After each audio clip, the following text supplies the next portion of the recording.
Welcome all in, everybody, to another edition of the Unofficial WCC Hoops podcast. I'm Zach Farmer. That's Thomas Dunn.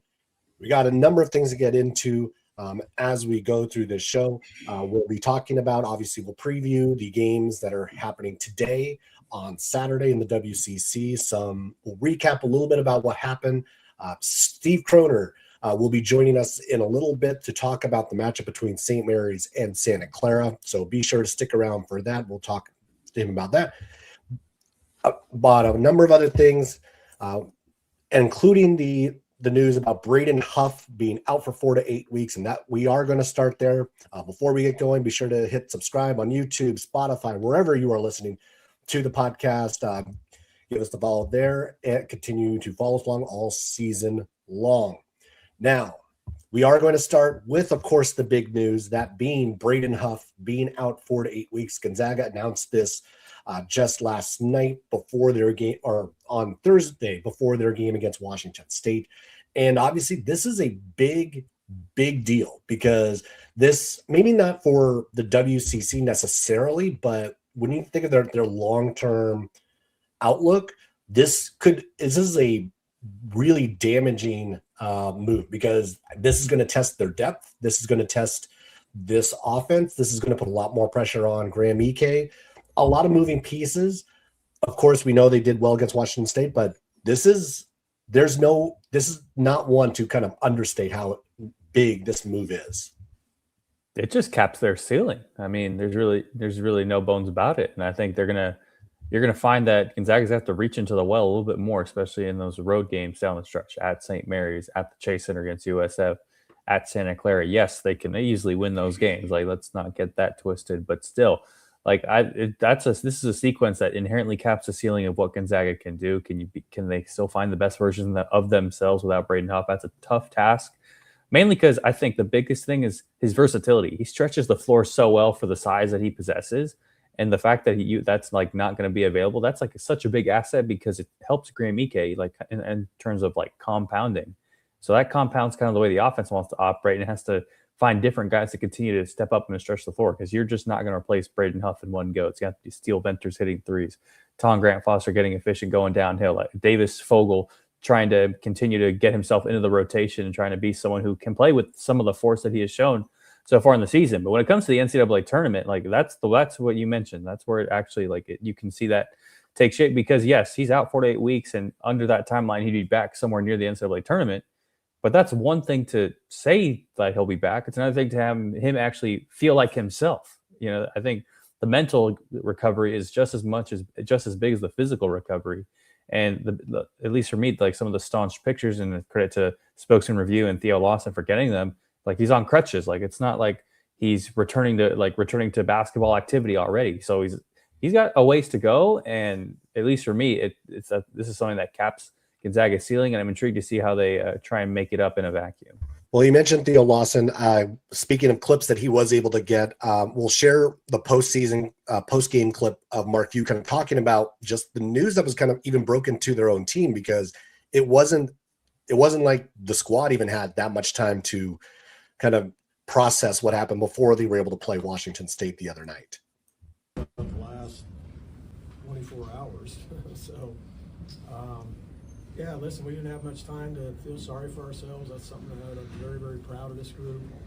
It was a really, really, really great win for us tonight. Go on the road, play a team that was playing some of the best basketball they've played this year, and to do it without, not only one of our best players, but one of the best players in the league, one of the best players out west, and I think one of the better players in the country. So that's a lot to have to absorb in 24 hours. The guys were great. They're absolutely great.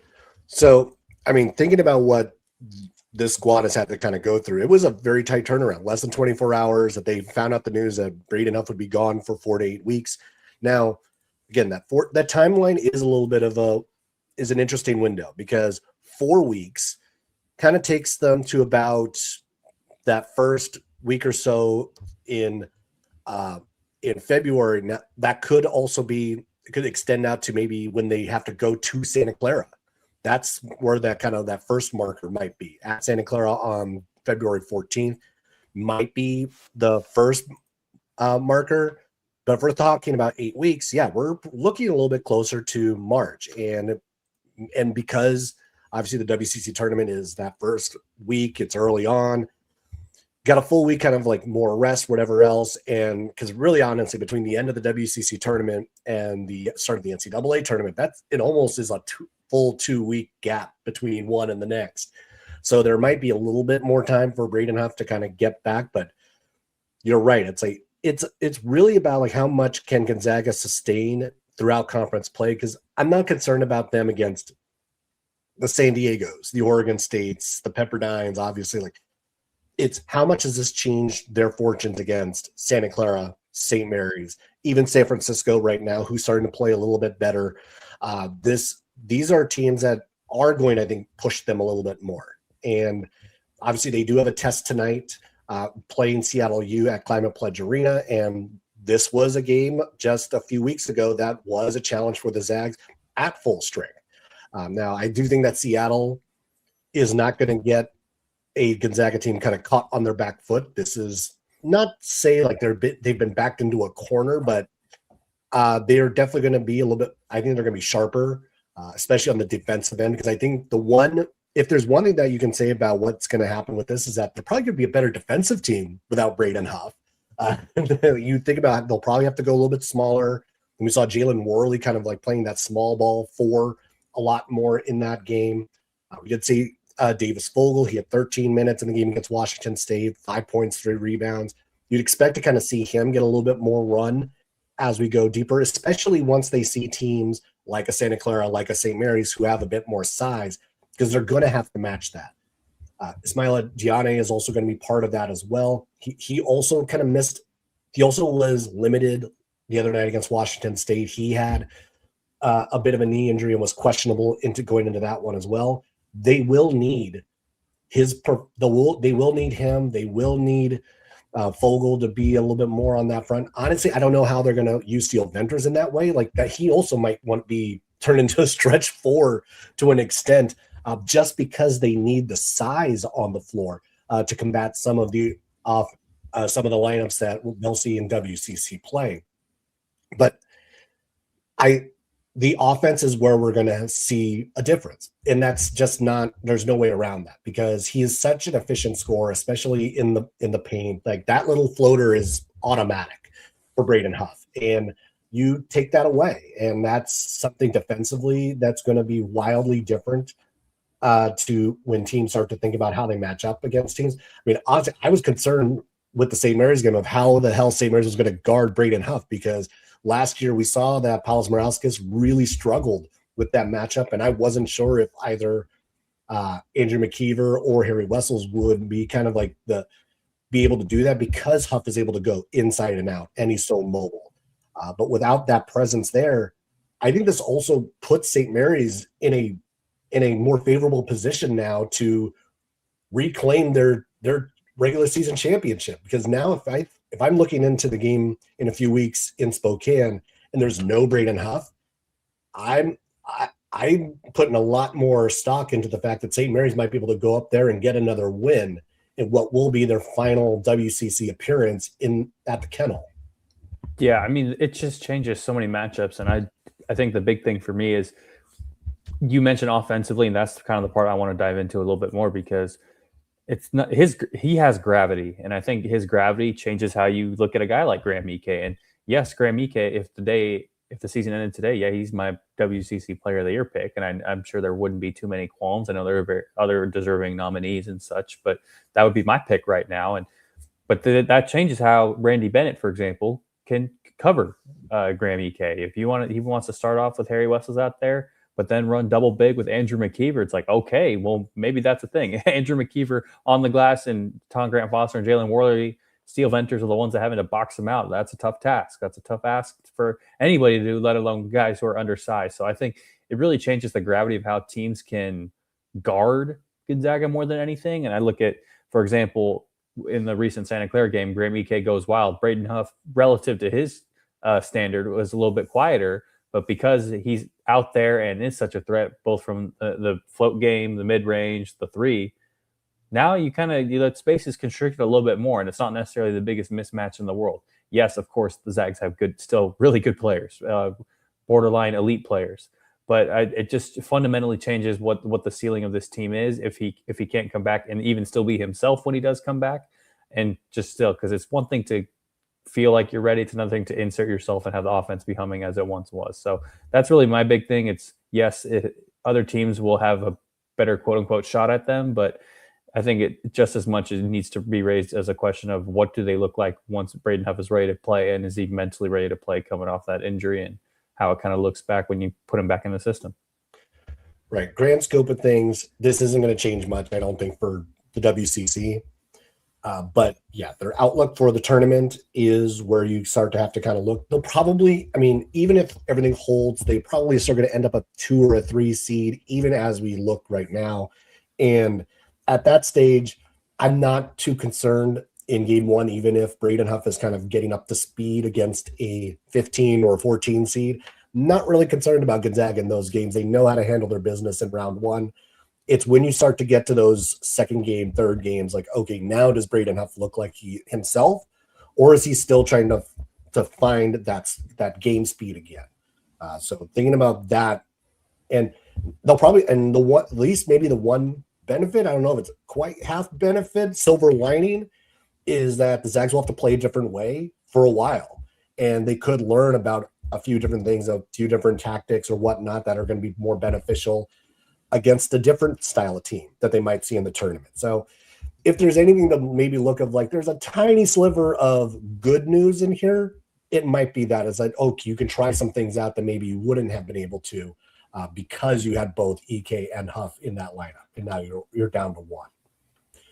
Now we're going to start getting into what we will see tonight. We have a full slate of WCC games. I should say not full slate. There are 5 games. One of which is a non-con, San Diego taking on Bethesda in the non-con. But we're going to start, obviously, with Santa Clara hosting St. Mary's. This is the big matchup of the night. We were texting back and forth the last day or so. St. Mary's opened as a 1.5 favorite. I got that message from a few different sources. Looked it up this morning because I got pinged on Twitter saying it's like, oh, Santa Clara's the favorite. Like, Santa Clara's the favorite. It's like, no, they're not. Went back and looked. Like, sure enough, Santa Clara, the Vegas line has moved, and now the Broncos are a 1.5 favorite down at the Levy Center.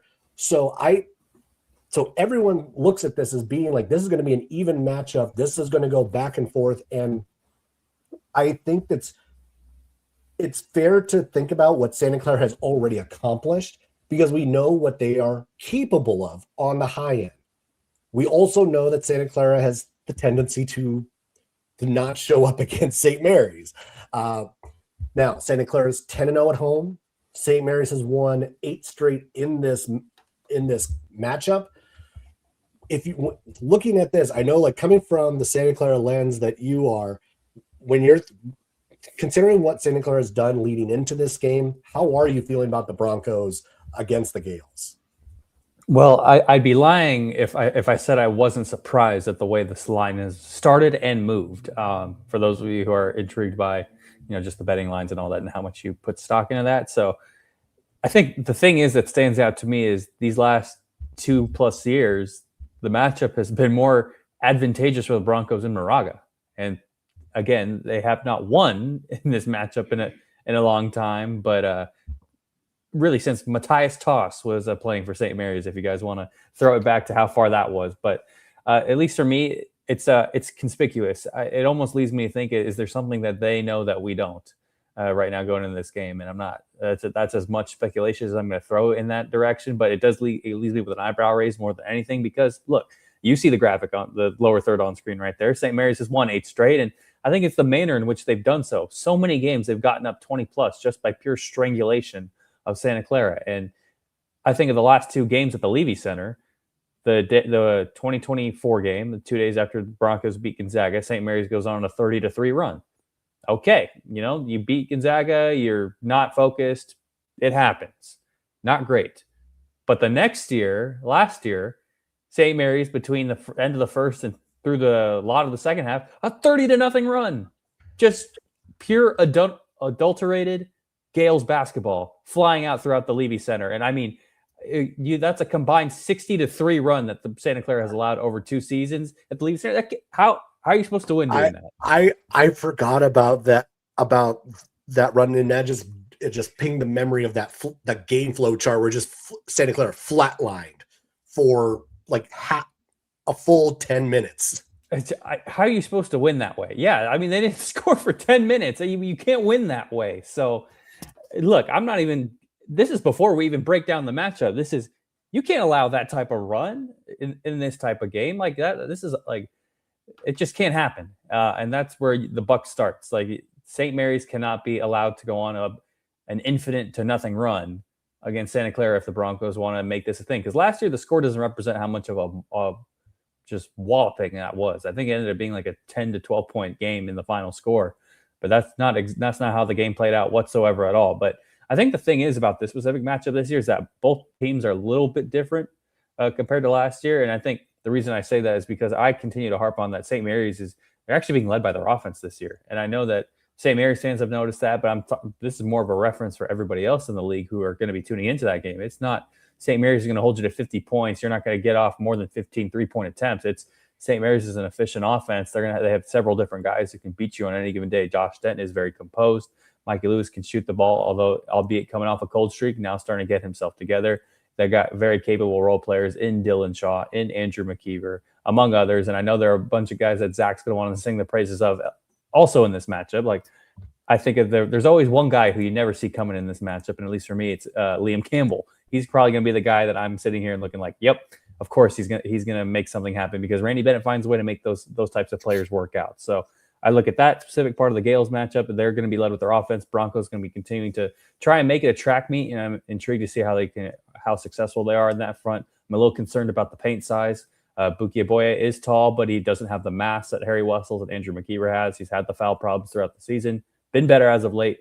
And then my personal favorite as of recently, Alan Graves, winning basketball player, man. That's a dude. That's someone who I'm looking like, man, you can go to the next level if you keep this up. So intrigued to see what he can do. A little bit undersized again for Harry Wessels and Andrew McKeever, but we'll see how it plays out. I know we got some more analysis to have.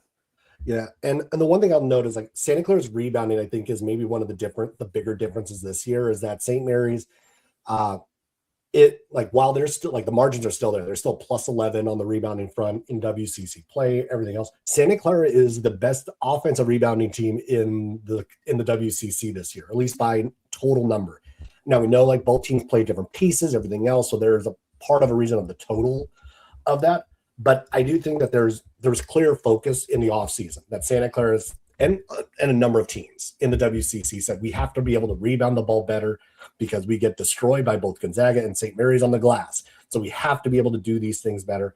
And to your point, like St. Mary's has been a much more like the offense has been maybe one of the heavier carries at this point. And before we get too much further, we're going to get Steve Kroner in to talk more about, because he's been there on the sidelines watching these Gales a little bit more closely than obviously like both of us have been able to do. Steve, thanks for hopping on and joining us. How's your Saturday morning going? And will you be down at Santa Clara tonight? My Saturday morning is going fine because I'm talking to you two guys. I will not be at Santa Clara, actually. I've got double duty for the Associated Press today, believe it or not. I'll be at Haas Pavilion for Carolina Cal at 1, and then I will be at Chase Center for the Hornets and the Warriors at 5:30. So, but I will be keeping track of what's happened at the Levy Center. Not too shabby on a day of basketball, especially for your Cal Bears who are looking to continue like North Carolina slide, because hey, Stanford took care of them, so Cal's got to do it too now, right?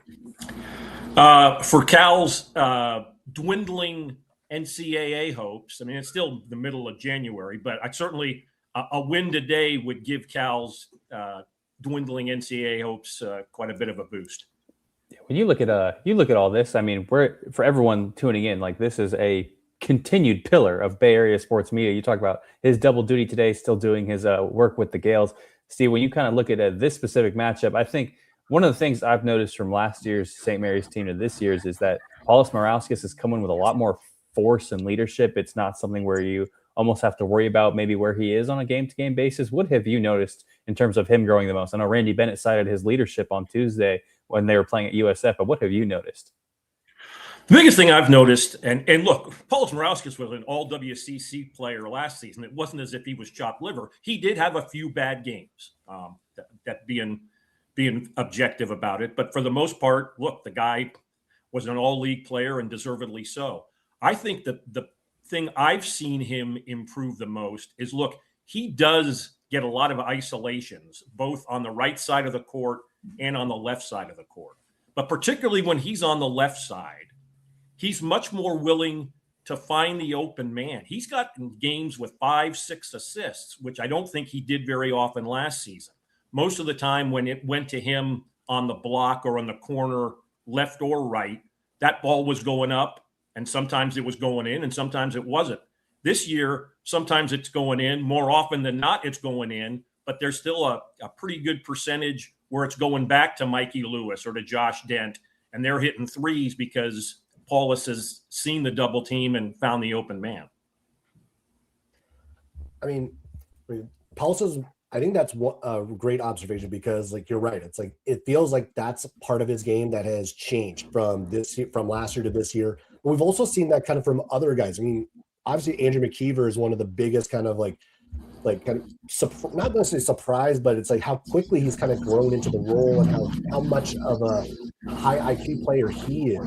Like, think about like how, I mean, the other night he also had almost a complete game. It was like 10 points, 17 rebounds, and like 6 assists. Kind of talk about the growth, because he had to step into a starting role almost like very early on, because Harry Wessels was banged up a bit, and he seemed to really take to it, and now that he's back on the bench kind of playing that second role, it's like, it doesn't seem like he's kind of missed a beat really on that. Well, the first thing I'll say is I was doing a preseason piece, and I talked to Mikey Lewis, and I asked Mikey, who's one guy who Gales fans probably don't really know very well right now, but come say early January they'll know. And the first guy he mentioned was Andrew McKeever. I think he called him the big fella. But he said the big fella has a great feel for the game. And a lot of times you don't necessarily hear that about big fellas. But you can tell that Andrew McKeever, he knows when the double team's coming and can hit cutters down the lane or hit somebody in the corner for a three, or when to take it himself. Now, Andrew did have a couple of rough games, particularly defensively. And I think that's one of the reasons why Harry Wessels went back in the starting lineup. But as a combo, Harry Wessels and Andrew McKeever, that's pretty hard to beat in the WCC, and it's pretty hard to beat probably anywhere in the West Coast. Yeah, I think at least the big thing for me offensively is he doesn't look too sped up. He looks very calm and composed, and even when teams are sending the double, like you mentioned, he's willing to throw the extra pass out there, and to the tune of 6 assists at USF the other night, and arguably and on triple-double watch for some of the back half of those final 20 minutes. I think the big thing is, in working into this Santa Clara matchup, is St. Mary's, yes, does possess the size. Santa Clara does possess the rebounding numbers. I'm curious how you kind of delineate some of that matchup, knowing how, yes, Santa Clara has the size, they may not have the mass. How do you see that playing out? Because the last few years, the Gales have jumped on them pretty big. The weird thing, most of the time over the past, say, half dozen seasons, you would say St. Mary's wants this game in the high 50s to mid 60s, and Santa Clara wants the game in the mid 70s to the low 90s. Well, Santa Clara probably does want this game in the mid 70s to low 90s, but St. Mary's can play that game this season. Was doing, Santa Clara is averaging about 83.5 points a game, but St. Mary's is averaging 80. It's not as if St. Mary's is the 1990 UNLV running Rebels, but St. Mary's is playing a much faster pace and can play a much faster pace than it has in recent seasons. So, the board, I still would lean to St. Mary's on the boards when you have the two big men and Paulos Morauskas. Don't forget, he's 4th in the WCC in rebounding. I think the Gales have an advantage on the glass. I think where Santa Clara has an advantage, and I think if Santa Clara is to win the game, this will be the area in which it succeeds, is Santa Clara's plus, I think, like 3.5 per game in turnover margin, and St. Mary's is, I think, about 0.5 below average, below zero. If Santa Clara can force St. Mary's into turnovers that lead to fast break buckets by Santa Clara, then I think the Broncos have a pretty good shot. And I mean, thinking about this matchup, I do wonder like how much of like the past few matches, especially the last couple of years, we were talking about it right before you hopped on, just those massive runs that St. Mary's has had, just putting the clamps on the 30-0 run a year ago, the 30-6 run the year before that, how much that might play into at least the Broncos' heads of that have been around for that. Obviously there's been some big roster turnovers, the way the portal is and everything else, but psychologically, I wonder like how much that the clamps that have been put down on the Broncos might play a factor in this, especially when it's coming in that building where, weirdly enough, St. Mary's actually played probably better against Santa Clara at Santa Clara than they have even in Moraga. Yeah, I'm not quite so sure that that's a big issue. Again, one, you guys mentioned NIL and the portal. It's not as if these both rosters have changed completely, but certainly Santa Clara's has changed a decent amount. And you know, if they had played a week after those big runs, you know, maybe it does play into guys' heads, but it's been a season. I don't think that's going to affect the game this afternoon one way or the other. Yeah, I think when you look at something like that and that type of storyline, I think that's more of that's a mental thing if it starts to snowball again. And if we'll see how that kind of takes shape when we're both kind of viewing it from all three of us are viewing it from afar this afternoon. And at least for me, like until you get to somewhere like 10-0 in a certain stretch, that's when you may actually start to see what Zach's question and how it kind of reveals itself. So I'm as intrigued, but also subscribe to what Steve was saying in terms of I'm not so sure it'll mean so much right now. It's more of happenstance, but that doesn't mean it can't add. That doesn't mean our analysis can be wrong. We have your analysis is never wrong as far as what, right? I mean that's why you guys have a podcast. Yes, surely not everybody could have a podcast these days. I don't know, not at all. I think the big thing else in this matchup is the fact that Josh Dent has been continuously composed throughout this season. He's playing a lot of minutes, and Randy Bennett acknowledged both him and Paulus playing a ton of minutes on Tuesday. And Steve, you've seen the development of Josh Dent to someone who is the new kid on the block, someone who St. Mary's fans knew, but not everybody else knew. And now the rest of WCC is starting to catch up to what Josh Dent can bring to the table on a night in, night out basis. What has kind of been either the most surprising part or the most exciting part of what you've seen of his development from the start of the season to now? Well, I said going into the season that Josh Dent was the biggest question mark for the Gales, not because I didn't have any faith in his ability. It's just that if you look at the Gales point guard legacy over, say, the past 8-10 years, point guards for St. Mary's had kind of minor but significant roles as, say, freshmen and sophomores. Then they blossomed as juniors and seniors. You can think of Tommy Kuzi. You can think of Jordan Ford. You can think of Logan Johnson. I could go on. Augustus Marshallonis. And Josh Dent just didn't really play much last season, so he was a question mark. But since the first game against St. Thomas, he's been really good. I mean, he's had a couple of games, and I think he would acknowledge this, and Randy Bennett and his point guard trio of assistant coaches with E.J. Rowland and Joe Rahan and Mickey McConnell, that there have been a couple of games where Josh has been a little bit loose with the basketball. He's been not quite the valuer of the basketball that you'd like your point guard to be. But if that's the main criticism of Josh Dent, then you know the rest of his game has been really good. And now, again, I sound like I'm Mr. Find the cloud in the silver lining. Josh had some struggles early shooting as well, but both he and the coaching staff kept saying, he's a good shooter. He's going to come around. And sure enough, he has. He's been really good as a distributor. He's been much better as a shooter over the last, say, half dozen games. For the entire time, he's been really good, kind of falling in that Augustus Marshallonis role of driving down the right side of the lane and either getting a layup himself or dropping it off to McKeever or to Paulus Morauskas or to Harry Wessels. And I think that part of his game that Randy Bennett and the coaching staff was a little bit concerned about, and for the most part, he's done pretty well, is defensively. He certainly hasn't been a liability defensively. He's oftentimes been pretty darn good at it. Now, because all season long I've been thinking about Josh Dent, watching him play just the style, because you mentioned his Marciulionis-esque moves to the basket, the drives to the basket, and the way he does that. And there's a lot of Augustus in his game. Like, I see it a lot, but also the other one, and it makes total sense. I see some of Mickey McConnell in his game as well. Just kind of thinking about the way he kind of operates at the top of the key, how his spacing almost looks a little bit more Mickey-like. You know, like, I know, like, this kind of, like, I've talked to Thomas about this, and this is a little before his time, but you and I got to see Mickey when he was in his playing days, and there's a bit more of the kind of like that craftiness, sneakiness of Mickey too that I see a lot in Josh Dent.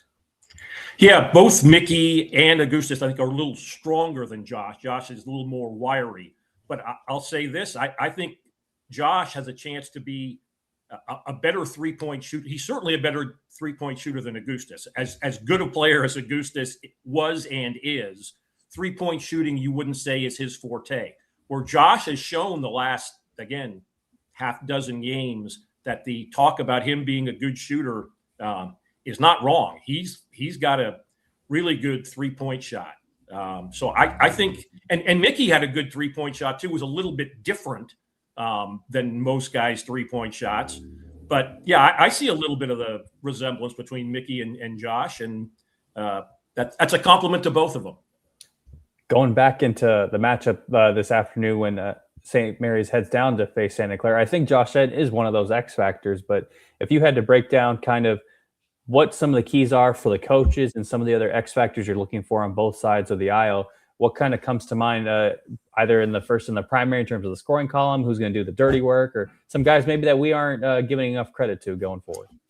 Well, first, let me say, surprisingly enough, neither Randy Bennett nor Herb Sendek has called me to get my scouting report on either team. I don't think I'm going to give much insight to two guys who've, I think, got pretty good coaching resumes. Why but not? They should.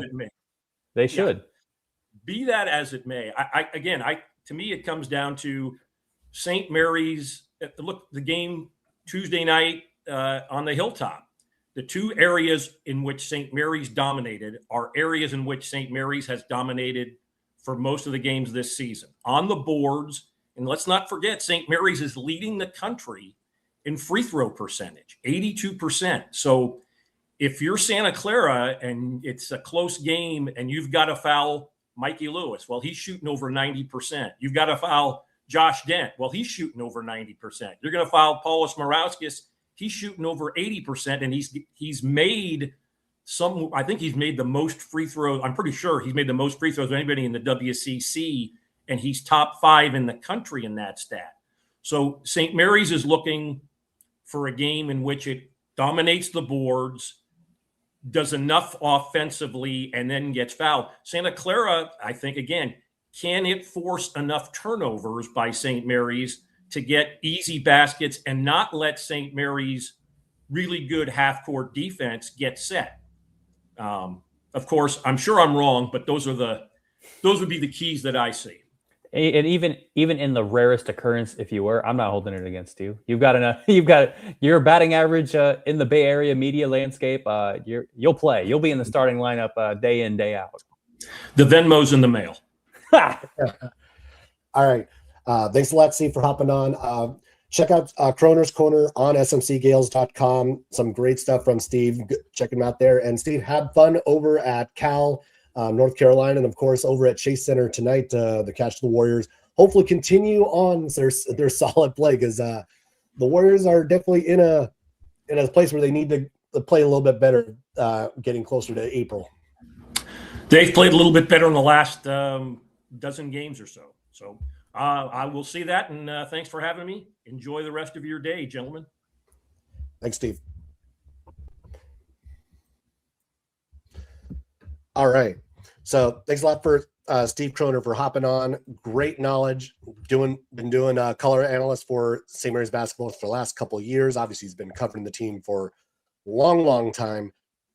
This matchup between St. Mary's and Santa Clara, I do think the rebounding is obviously always the key. We're always going to kind of go back to that. But I do wonder about, it's the matchup almost like it's Josh Dent against the backcourt of Santa Clara, because honestly, from a game in game out base, I'm not entirely sure who it'll end up being, because it could end up being Sash Gavalugov. It could end up being one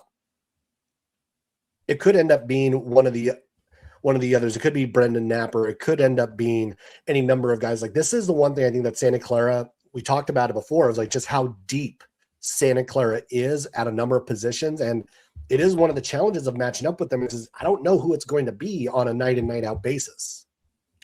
I think, at least for me, one of the other under the radar keys to this game is whose youth steps up. Is it is it Sash Gavalugov, like you mentioned? Is it Josh Dent, who has had a lot of runway now, being it is St. Mary's backcourt, for lack of a better phrase. I think, at least for me, what does Cherry Darlin look like in this type of matchup? Does he look sped up? Does he look kind of in tune with what Santa Clara wants to run? And he's been improving over the last month or so. But this is a big check. Like, this is a big place where you can find out, okay, who are you really going to be when the rubber meets the road, and you're trying to find out what you are amidst this WCC perennial powerhouses against the likes of St. Mary's. So for me, Cherry Darlin, and I think the youth of Santa Clara, I think that's a big key. How grown up do they look in this matchup? Or does it kind of look like, oh, wow, like, because St. Mary's, I would argue, they're one of the few teams, at least in terms of reputation and year over year, that you can't necessarily prepare for. Yes, you can have guys running scout team and say, yep, I'm Andrew McKeever. Yes, I'm Harry Wessels. Yes, I'm Mikey Lewis. But you just can't prepare for that level of consistent intensity. Now, while St. Mary's, yes, they still run that same intensity, their defense is not where Randy Bennett wants it to be at this point. So for Santa Clara, I want to see how much can that youth kind of grow and not get too sped up, not too pressed on when things maybe aren't going so well, because it's not going to be an even game. Neither team should be coming in there and expecting to blow the brakes off each other. But when the rubber meets the road, I'm intrigued to see who kind of steps up to the plate amidst all the adversity. I know we need to get to a lot of the other games, so just two more names I want to just kind of throw out there, and we'll kind of move on of, I think, that are going to be critical, and just kind of, I'm really excited to see kind of how they play in this environment, in this matchup. Both Alan Grays, as you've mentioned before, and then also Dylan Shaw. Those two kind of like being their first real experience in this rivalry, this matchup. Again, this is ancient WCC rivalry territory. These two teams, these two schools have not liked each other for 120 years, long time. Like, I hear from any number of the past generation Gales who have some interesting stories about Santa Clara and what these two would do to each other back in the day. Yeah, I have heard similar. That is for the not safe for work edition of the podcast. Not safe for WCC. That's what that is right there. And I've heard similar from the other side. I mean, St. Mary, I've heard similar in terms of the angst and the energy and the drivel sometimes going towards Moraga in the East Bay, and what it means to. I think it's kind of a rivalry that's flied under the radar for the last decade or so. But yes, I definitely agree and have heard those stories of what this game has used to mean. And I think from around 2022 onwards, it's taken a little bit of a different meaning. But I'm intrigued to see if it one day can continue to get back to where you and I are both referencing from. Because at least for me right now, at least I'm just from the Santa Clara perspective, the priority nowadays, I believe, is USF more than St. Mary's, and I'd like that to balance out a little bit more nowadays. So I think a win today would go a long way in that margin, but it definitely, in terms of what happens off the court and kind of the optics, I'd like to see more of that kind of revert back to, maybe not all the way back to the mean, but definitely get some of the old vibes back in the building. I don't know what Gales fans are feeling along that front. Buck the Broncos. That's okay. About it. Okay. All right, so let's get into the matchups we do have the rest of today. We talked about St. Mary's, Santa Clara. All right, so we also have Bethesda at San Diego. We're not going to touch that one. We had a non-D1 game on a non-conference. San Diego will handle its business. Pacific at Oregon State. Now, this one is kind of a critical matchup for both these teams. I feel like we're talking critical matchups with the likes of Pacific, Oregon State, LMU, Portland, like all the time. And I don't think it's an understatement to talk about this one in this way, because Oregon State has held the home court very well.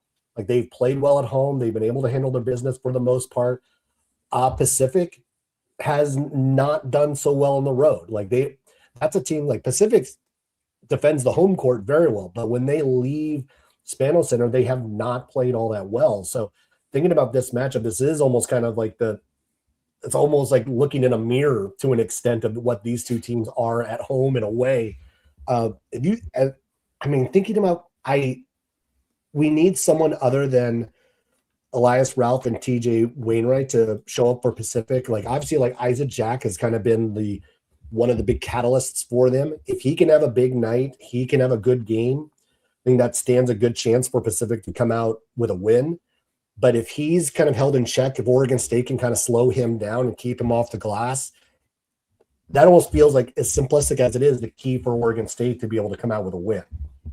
Yeah, and I think the big thing for me is, like, Pacific, even dating back to their opening WCC weekend, where they had ones that got away against San Diego and LMU. And yes, like you mentioned, they've recovered well and defended home court very well at the Spano Center. So I think for me, the big thing is, this is where you can kind of start to separate yourself from that middle tier of WCC teams, because it is compact.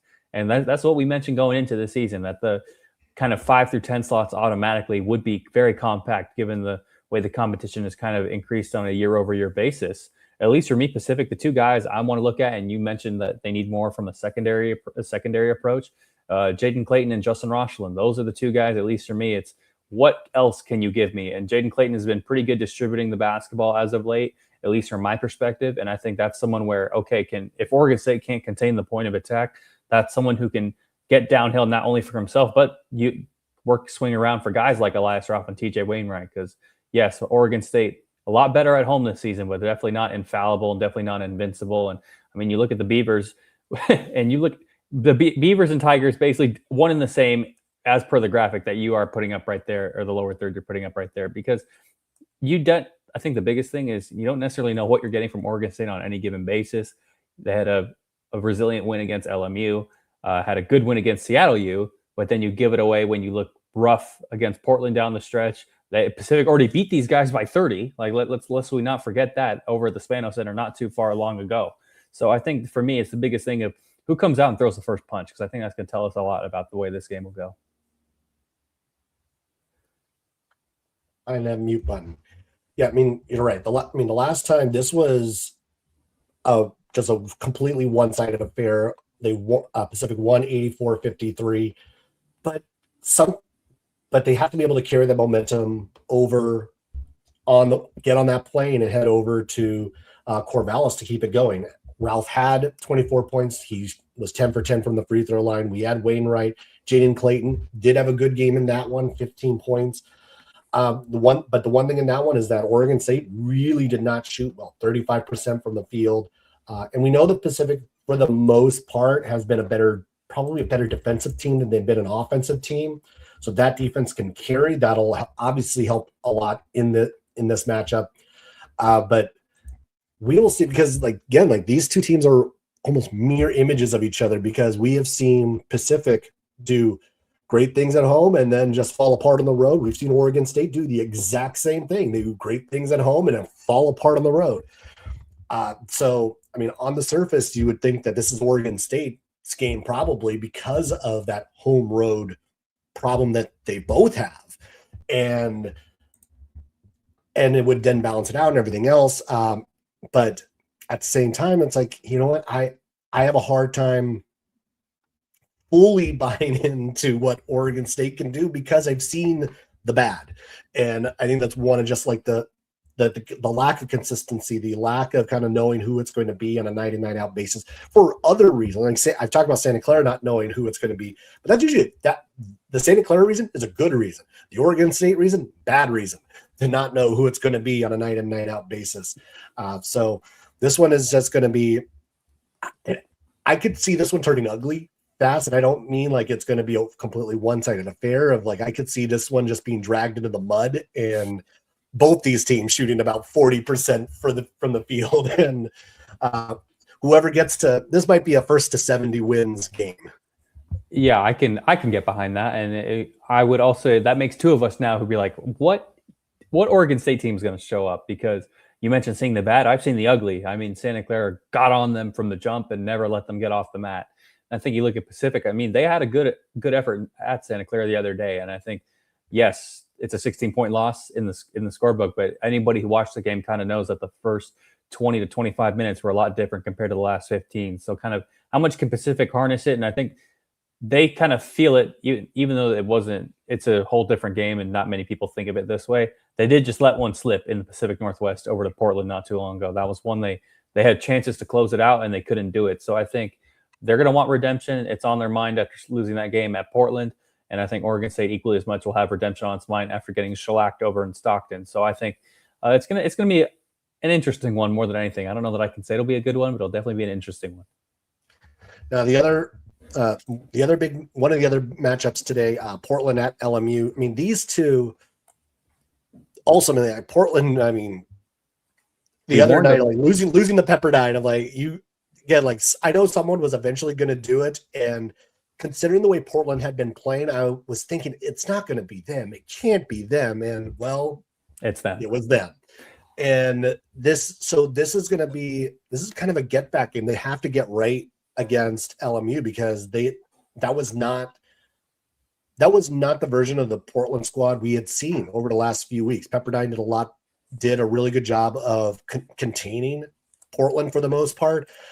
This was not a good night for the Pilots, and I know going into LMU is a challenge. Like the Lions are 8-4 at home. They really defend the home court well. And yes, I know that they are also having their own recent struggles. They've lost 2 in a row, coming off back-to-back losses. But this one, I need to see which of these teams is going to show up because I think both of these teams need a win. Like if you're Portland, you cannot go back to the Pacific Northwest without feeling at least somewhat decent about what happened the other night. They shot 37% from the field. They're 21% from three. Very uncharacteristic of a Portland Pilot team. And LMU, it's like they need to kind of start to feel good too because they're coming off back-to-back losses. They need to kind of start to pick it up and get themselves back off the mat as well because they go back on the road to take on Seattle U next week, and then they also have Oregon State. So like their easy window is right now, and it's like easier window is right now because they're going to get back into Santa Clara, St. Mary's fairly soon. Yeah, and I think you look at it's somewhat similar for Portland. I mean, you don't get this one. You're looking at a St. Mary's team rolling into the Bluff, not too far away, and that being your next game. And I think we'll start off with that Portland Pepperdine game because we both warned in the preview episode that one of the keys was that 2-game win streak an aberration for Shante Leggins and co. Could they sustain it against a game where I argued that they'd absolutely need it? They didn't get it. And you mentioned the manner in which they didn't get it, rough shooting all around. And yes, I know Firestone's a little bit different compared to a lot of the other WCC gyms, just in terms of depth perception and just the overall space that you have to work with on that court. But at the end of the day, Portland just didn't get it done. They didn't do enough to help themselves before they had to think of the fact of, okay, Pepperdine did X, Y, or Z. Portland didn't help themselves in a lot of different assets. And you mentioned a team that doesn't help itself. LMU is they lost it when you lose at Oregon State. Yes, I know the Beavers are a better home court team, but LMU, that's close. 2 close ones now over Northern wise that they have not gotten at Washington State, at Oregon State, and I mean it goes without saying they kind of were never competitive at Santa Clara. So it doesn't get easier for LMU going forward after this, like you mentioned. But I think this is one both teams are going to want to get. 2 coaches that I think that feel that they need to get it, and we'll see which one of the players want to get it. Pepperdine in that game, like Aaron Clark, 18 points, Styles Phipps, 16 and 6 for him. This, like Pepperdine was going to get somebody. They were eventually going to get a win, and they were able to get it against Portland. I think that at least takes some of the pressure off the waves that this isn't going to completely snowball on them. They're able to at least get a win there at Firestone. Matchup, yeah, LMU and Portland both need this one to at least start to be pointed back in the right direction, because they've got both teams have tough ones coming up. And I mean, less so for Portland because our expectations were lower, but for LMU, because the expectations were higher and the talent level is higher, this is a point where we need to see them actually kind of follow through on what the talent level is, because like the injury excuse isn't there. Like, they're healthy right now. So like they should be able to get some of these wins and be able to pull these out. They just have not been able to get it done. Also kind of like that road home split there. They lost at Oregon State, 2-4 on the road in true road games, the Lions. Now, the last game, we touched on it briefly. Gonzaga at Seattle U tonight, and that's at Climate Pledge Arena. Seattle U had a little bit of a get right game against San Diego the other night. I wasn't terribly impressed by this because, again, rebounding has been Seattle U's kind of problem all WCC play long. They was a little bit better against San Diego. They were still -3 against the Toreros in that one.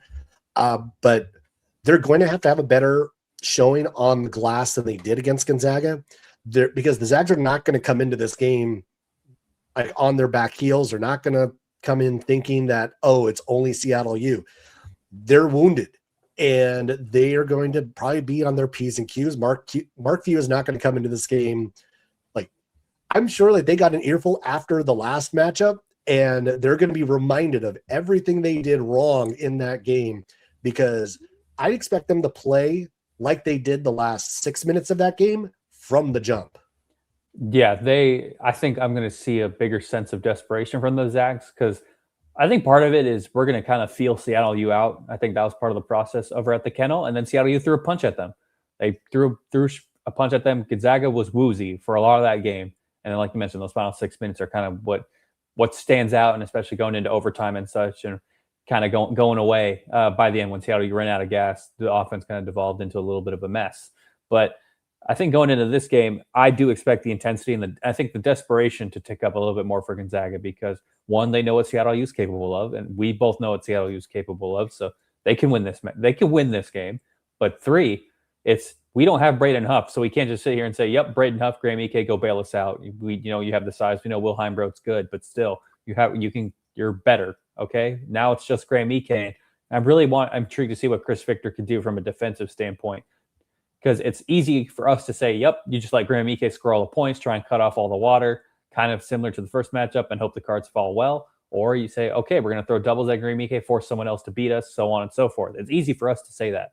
But I'm really intrigued to see in practicality what the Seattle U defensive coverages look like, and kind of the sense of desperation that we expect Gonzaga to come out with, because they did well relative to what could have been against Washington State, because it could have been an easy, woe is me, we lost our guy. If we're going to be in a single-digit bar fight, then so be it.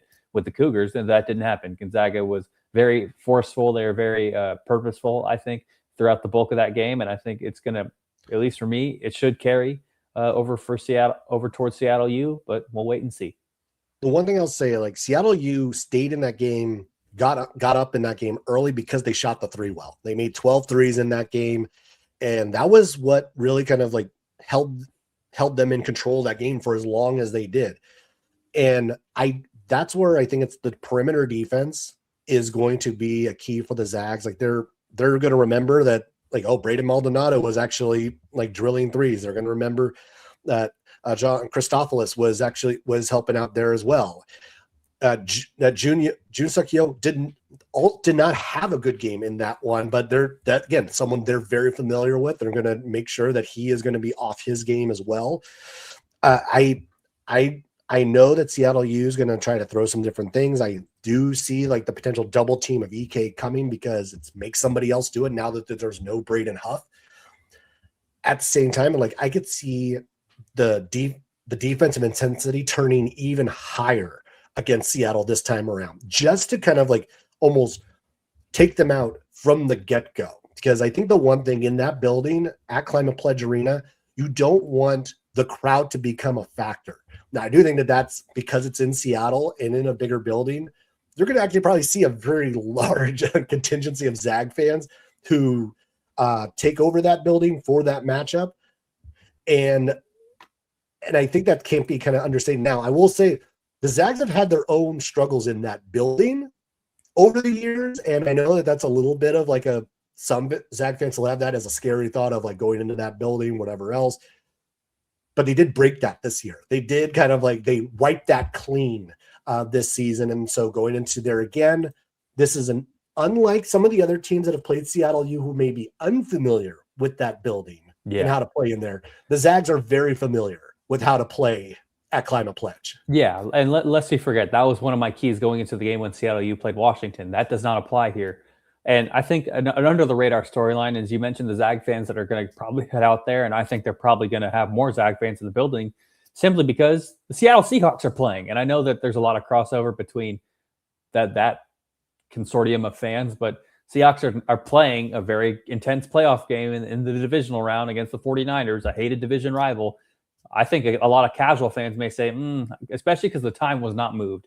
I believe, let me make sure I forget if it's 7 or 8 o'clock tonight, but I think I still see a 7 o'clock start for Zags and Seattle U. Yeah, so it's like not easy because it's a Climate Pledge game as opposed to a Red Hawk Center game. Whereas the University of Washington, they're welcoming Tom Izzo and Michigan State in.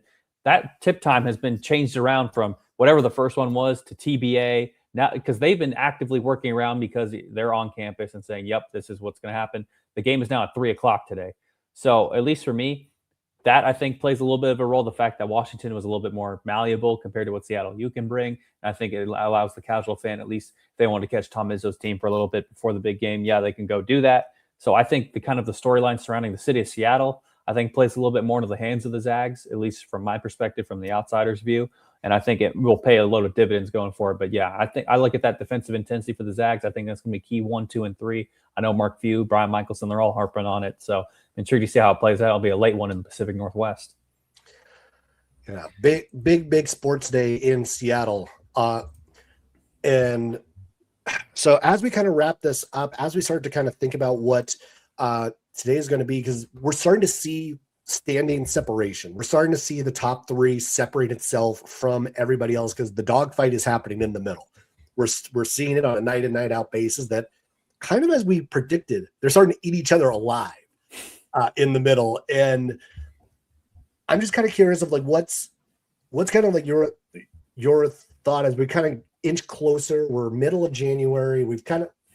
I know it's still relatively early in WCC play. It feels like it's starting to play out largely the way we thought it was going to play out.